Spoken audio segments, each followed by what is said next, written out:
ನಮಸ್ಕಾರ ಸ್ನೇಹಿತರೆ. ಯಾಕೆ ಎಷ್ಟೇ ಕಷ್ಟಪಟ್ಟರೂ ಕೆಲವೊಂದು ಸಾರಿ ಯಶಸ್ಸು ಹಾಗೂ ಫಲ ಸಿಗುವುದಿಲ್ಲ?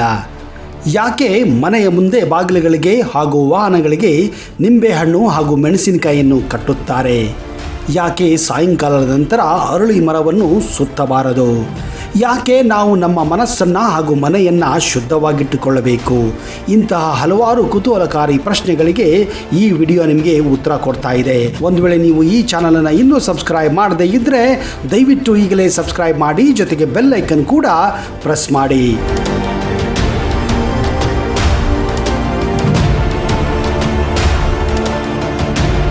ಸ್ನೇಹಿತರೆ, ಫೋಕಸ್ನಲ್ಲಿ ಇನ್ನೂ ಹಲವಾರು ಇಂಟ್ರೆಸ್ಟಿಂಗ್ ವಿಡಿಯೋಗಳಿವೆ. ಆ ವಿಡಿಯೋಗಳ ಲಿಂಕನ್ನು ನಮ್ಮ ಡಿಸ್ಕ್ರಿಪ್ಷನ್ ಬಾಕ್ಸ್ನಲ್ಲಿ ಹಾಕಿರುತ್ತೇವೆ.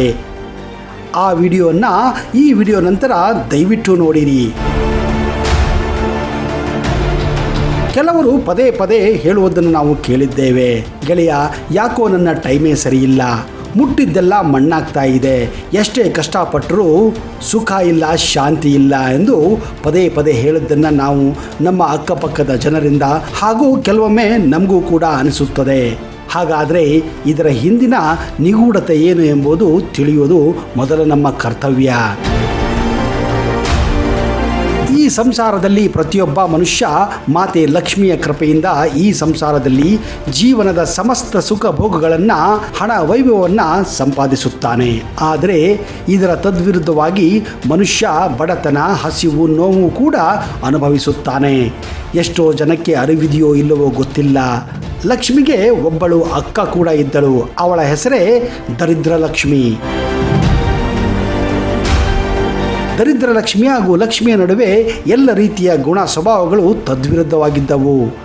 ಹೇಗೆ ಲಕ್ಷ್ಮಿ ಯಾರೊಬ್ಬರ ಮೇಲೆ ಪ್ರಸನ್ನ ಆದರೆ ಅವರು ಶ್ರೀಮಂತರಾಗುತ್ತಾರೆ, ಹಾಗೆಯೇ ದರಿದ್ರ ಲಕ್ಷ್ಮಿ ಯಾರ ಮೇಲಾದರೂ ಪ್ರಸನ್ನರಾದರೆ ಅವರ ಜೀವನ ಬಡತನ ಹಾಗೂ ನೋವಿನಿಂದ ತುಂಬಿರುತ್ತದೆ. ಹಿಂದೂ ಪುರಾಣದಲ್ಲಿ ಲಕ್ಷ್ಮಿ ಹಾಗೂ ದರಿದ್ರ ಲಕ್ಷ್ಮಿಯರ ಬಗ್ಗೆ ಒಂದು ಕುತೂಹಲ ಕಥೆಯೇ ಇದೆ. ದರಿದ್ರ ಲಕ್ಷ್ಮಿ ತನ್ನ ತಂಗಿ ಮಹಾಲಕ್ಷ್ಮಿಯನ್ನ ಅತಿಯಾಗಿ ದ್ವೇಷ ಮಾಡುತ್ತಿದ್ದಳು.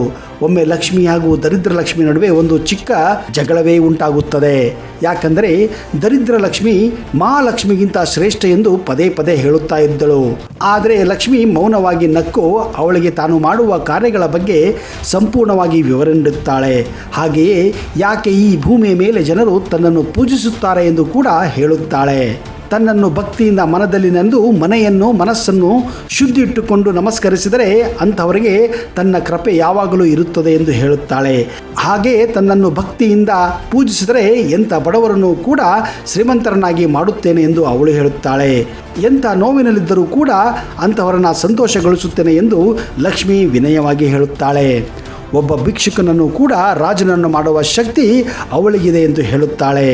ಆದರೆ ದರಿದ್ರ ಲಕ್ಷ್ಮಿ ಹೇಳುವ ಮಾತನ್ನು ಕೇಳಿ ನಗುತ್ತಾಳೆ ಹಾಗೂ ತಾನು ಅವಳಿಗಿಂತ ದೊಡ್ಡವಳು ಹಾಗೂ ಎಲ್ಲ ವಿಷಯಗಳಿಗೆ ವಿರುದ್ಧವಾಗಿ ತಾನು ಜೀವಗಳಿಗೆ ಪ್ರಸನ್ನರಾಗುತ್ತೇನೆ ಎಂದು ಹೇಳುತ್ತಾಳೆ. ಯಾರು ತಮ್ಮ ಮನೆಯಲ್ಲಿ ತನ್ನನ್ನು ಕರೆಸಿಕೊಳ್ಳುತ್ತಾರೋ ಅಂತಹವರ ಸುಖ ಭೋಗಗಳು, ವೈಭವಗಳು ಮಾಯವಾಗುತ್ತವೆ. ಇದ್ದಕ್ಕಿದ್ದ ಹಾಗೆ ಶ್ರೀಮಂತರು ಬಡವರಾಗುತ್ತಾರೆ.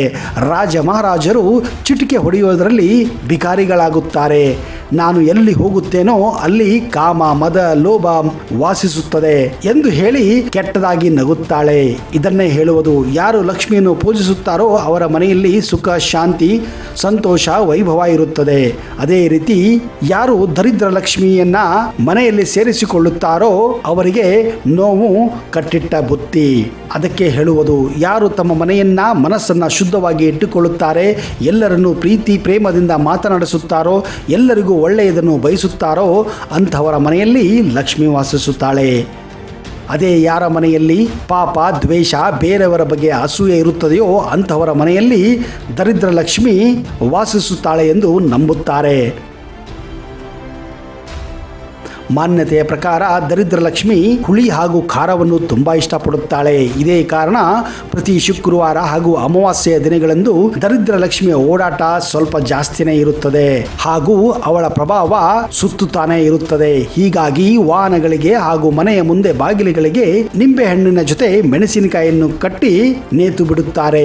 ಇದರಿಂದ ದರಿದ್ರ ಲಕ್ಷ್ಮಿಯು ಮನೆಯ ಒಳಗೆ ಬರದ ಹಾಗೆ ಅವಳು ನಿಂಬೆಹಣ್ಣು ಹಾಗೂ ಮೆಣಸಿನಕಾಯಿಯನ್ನು ತಿಂದು ಅಲ್ಲಿಂದ ವಾಪಸ್ಸು ತಾನು ಇರುವ ಜಾಗಕ್ಕೆ ಹೋಗುತ್ತಾಳೆ. ಹಾಗೆಯೇ ಅವಳನ್ನ ಮನೆಯಿಂದ ದೂರ ಇರುವ ಒಂದು ಸಂಪ್ರದಾಯವೇ ಈ ನಿಂಬೆಹಣ್ಣು ಹಾಗೂ ಮೆಣಸಿನಕಾಯಿಯನ್ನ ಕಟ್ಟುವುದು. ಹಾಗೆಯೇ ಮನೆಯಲ್ಲಿ ವಿಘ್ನವಾದಂತಹ ಮೂರ್ತಿಗಳನ್ನ, ಕನ್ನಡಿಯನ್ನ ಮನೆಯ ಒಳಗೆ ಇಡಬಾರದು. ಕಾರಣ ದರಿದ್ರ ಲಕ್ಷ್ಮಿಗೆ ಇಂತಹ ಮುರಿದಂತಹ ಮೂರ್ತಿಗಳು, ಒಡೆದಂತಹ ಕನ್ನಡಿಗಳೆಂದರೆ ತುಂಬಾನೇ ಇಷ್ಟ. ಮನೆಯಲ್ಲಿ ದರಿದ್ರ ಸೇರುವ ಸಾಧ್ಯತೆ ಜಾಸ್ತಿ ಇರುತ್ತದೆ.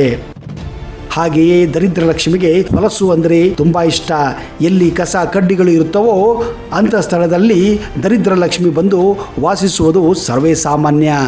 ಒಂದು ವೇಳೆ ನೀವು ದರಿದ್ರ ಲಕ್ಷ್ಮಿಯನ್ನು ದೂರ ಇಡಬೇಕೆಂದರೆ ನಿಮ್ಮ ಮನೆಯನ್ನು, ನಿಮ್ಮ ಮನಸ್ಸನ್ನು ಶುದ್ಧವಾಗಿಟ್ಟುಕೊಳ್ಳುವುದೆಂದೇ ದಾರಿ. ಸ್ನೇಹಿತರೆ, ಅರಳಿ ಮರ ಅಂದರೆ ದೇವರ ಸ್ವರೂಪ ಅಂತ ಹೇಳುತ್ತಾರೆ. ಅರಳಿ ಮರದಲ್ಲಿ ವಿಷ್ಣು ಮತ್ತು ಲಕ್ಷ್ಮಿ ನೆಲೆಸುತ್ತಾರೆ ಎನ್ನುವ ನಂಬಿಕೆ ಇದೆ. ಆದರೆ ಸಾಯಂಕಾಲದ ನಂತರ ಅರಳಿ ಮರಕ್ಕೆ ಪ್ರದಕ್ಷಿಣೆ ಹಾಕಬಾರದು ಎಂದು ಕೂಡ ಪುರಾಣಗಳಲ್ಲಿ ಉಲ್ಲೇಖಿಸಲಾಗಿದೆ. ಕಾರಣ ಅದೃಷ್ಟ ಲಕ್ಷ್ಮಿಯ ಅಕ್ಕ ದರಿದ್ರ ಲಕ್ಷ್ಮಿ ಈ ಅರಳಿ ಮರದಲ್ಲಿ ಸಾಯಂಕಾಲದ ಸಮಯದಲ್ಲಿ ವಾಸಿಸುತ್ತಾಳೆ. ಹಿಂದೆ ಲಕ್ಷ್ಮಿಯನ್ನು ವಿಷ್ಣು ವಿವಾಹಗಳು ಬಯಸಿದಾಗ ತನ್ನ ಅಕ್ಕ ದರಿದ್ರ ಲಕ್ಷ್ಮಿ ಮೊದಲು ಮದುವೆ ಆಗಬೇಕು, ನಂತರವೇ ತಾನು ಮದುವೆ ಆಗುತ್ತೇನೆ ಅಂತ ಹೇಳುತ್ತಾಳೆ. ಆಗ ದರಿದ್ರ ಲಕ್ಷ್ಮಿಗೆ ವರಾನ್ವೇಷಣೆ ಶುರುವಾಗುತ್ತದೆ. ಕುರುಪಿಯಾಗಿದ್ದು ಯಾವಾಗಲೂ ಅಶುಭವನ್ನೇ ಮಾಡುವ ದರಿದ್ರ ಲಕ್ಷ್ಮಿಯನ್ನು ಮದುವೆಯಾಗಲು ಯಾರೂ ಒಪ್ಪುವುದಿಲ್ಲ. ಕೊನೆಗೆ ಉದ್ದಾಲಕ ಎಂಬ ಮುನಿಗೆ ದರಿದ್ರ ಲಕ್ಷ್ಮಿಯನ್ನು ವಿವಾಹ ಮಾಡಲಾಗುತ್ತದೆ. ಆದರೆ ಆಕೆಯನ್ನು ಮನೆಗೆ ಕರೆದುಕೊಂಡು ಹೋಗಲು ಆಗುವುದಿಲ್ಲ. ಯಾಕಂದರೆ ಆ ಮನೆ ಶುದ್ಧವಾಗಿರುತ್ತದೆ, ಯಜ್ಞ ಯುಗಾದಿಗಳಿಂದ ಕೂಡಿರುತ್ತದೆ, ಸಕಾರಾತ್ಮಕ ಶಕ್ತಿಯಿಂದ ಕೂಡಿರುತ್ತದೆ. ಆದ್ದರಿಂದ ದರಿದ್ರ ಲಕ್ಷ್ಮಿ ತಾನು ಇಂಥ ಮನೆಗೆ ಬರುವುದಿಲ್ಲ ಎಂದು ಹೇಳುತ್ತಾಳೆ. ಆಗ ಉದ್ದಾಲಕ ಮುನಿಗಳು ತಮ್ಮ ಗುರುಗಳ ಬಳಿ ಹೋಗಿ ದರಿದ್ರ ಲಕ್ಷ್ಮಿಯ ಬಗ್ಗೆ ಹೇಳಿ ಆಕೆಯನ್ನು ತನ್ನ ಮನೆಗೆ ಬರಮಾಡಿಕೊಳ್ಳಲು ಆಗುತ್ತಿಲ್ಲ ಎನ್ನುತ್ತಾರೆ.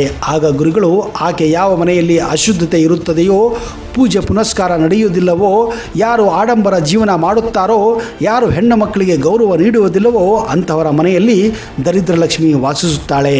ಆಗ ಉದ್ಧಾರಕ ಮುನಿಗಳು ದರಿದ್ರ ಲಕ್ಷ್ಮಿಯನ್ನು ಕರೆದುಕೊಂಡು ಆಕೆ ಉಳಿದುಕೊಳ್ಳಬಹುದಾದ ವಾಸಸ್ಥಳವನ್ನು ಹುಡುಕಿಕೊಂಡು ಹೋಗುತ್ತಾರೆ. ದಾರಿ ಮಧ್ಯೆ ಅರಳಿ ಮರ ನೋಡಿದ ಮುನಿಗಳು ದರಿದ್ರ ಲಕ್ಷ್ಮಿಯನ್ನು ಅರಳಿಕಟ್ಟೆ ಮೇಲೆ ಕೂರಿಸಿ ತಾನು ವಾಸಸ್ಥಳ ಹುಡುಕಿಕೊಂಡು ಬರುವುದಾಗಿ ಹೋಗುತ್ತಾರೆ. ಆಗ ಸಾಯಂಕಾಲ ಆಗಿತ್ತು. ಆದರೆ ಉದ್ಧಾರಕ ಮುನಿಗಳು ಸಾಯಂಕಾಲ ಸಮಯದಲ್ಲಿ ಬಾರದೆ ಮರುದಿನ ಬೆಳಿಗ್ಗೆ ಬರುತ್ತಾರೆ. ಹೀಗಾಗಿ ದರಿದ್ರ ಲಕ್ಷ್ಮಿಯು ಆ ಸಾಯಂಕಾಲವನ್ನು ಅರಳಿ ಮರದಲ್ಲಿ ಕಳೆಯುತ್ತಾಳೆ. ಆಗಿನಿಂದ ಪ್ರತಿ ಸಾಯಂಕಾಲ ಸಮಯದಲ್ಲಿ ದರಿದ್ರ ಲಕ್ಷ್ಮಿಯು ಅರಳಿ ಮರವನ್ನು ಸೇರುತ್ತಾಳೆ ಎನ್ನುವ ನಂಬಿಕೆ ಇದೆ. ಇದೇ ಕಾರಣ ಅರಳಿ ಮರವನ್ನು ಸಾಯಂಕಾಲ ಸುತ್ತುವುದು ಯೋಗ್ಯ ಅಲ್ಲವೆಂದು ಪುರಾಣದಲ್ಲಿ ಹೇಳಲಾಗಿದೆ. ಸ್ನೇಹಿತರೆ, ಅದಕ್ಕೆ ನಾವು ಹೇಳುವುದು ನಮ್ಮ ಮನೆಯನ್ನು, ನಮ್ಮ ಮನವನ್ನು ಸ್ವಚ್ಛವಾಗಿಟ್ಟುಕೊಳ್ಳಬೇಕು, ಜೀವನದಲ್ಲಿ ಯಶಸ್ಸನ್ನು ಪಡೆಯೋಣ ಅನ್ನುತ್ತಾ ಹೇಳುತ್ತಾ ಈ ವಿಡಿಯೋನ ಇಲ್ಲಿಗೆ ಮುಗಿಸ್ತಾ ಇದ್ದೀನಿ. ಅಲ್ಲಿಯವರೆಗೆ ಜೈ ಹಿಂದ್, ಜೈ ಕರ್ನಾಟಕ ಆ್ಯಂಡ್ ಟೇಕ್ ಕೇರ್.